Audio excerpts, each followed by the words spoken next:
हुल्किने बानी रहेछ। रविको चलाखीले यहाँ लगेर फसाइदिएपछि बनाइदिने प्रधानमन्त्री भनेको छ, लगेर निक्लिन नसक्ने खाल्डामा हालिदिएछ। त्यो रविको चलाखी हो। नजिक भनेको डबलभन्दा बढीले हामी जित्छौँ। जतिसुकै ग्याप भए पनि नजिकको नेपाली कांग्रेस बालेन्द्र शाह होइन।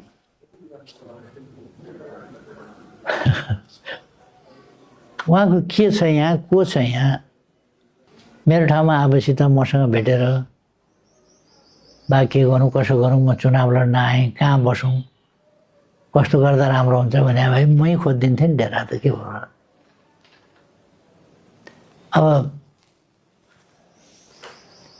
मेरो आफ्नै घरमा बस्न दिन्थेँ भनौँ भने अब भए जति मलाई बस्न दिने, बास बस्न दिने। मैले 23 वर्ष अगाडि बेचेका अर्काका घर, अर्काका धन सम्पत्ति पनि चलाउने खालका क्रियाकलाप यहाँ भए।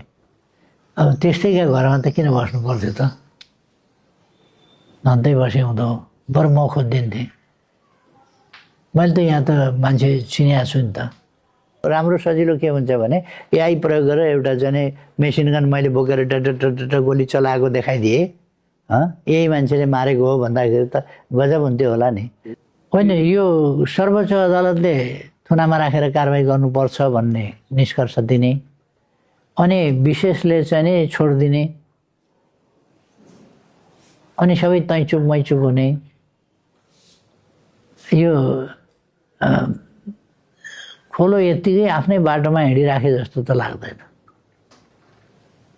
त्यसपछि उनलाई धुरी बनाएर भएका गतिविधिहरू यत्तिकै सहज स्वस्फूर्त त्यस्तो त लाग्दैन।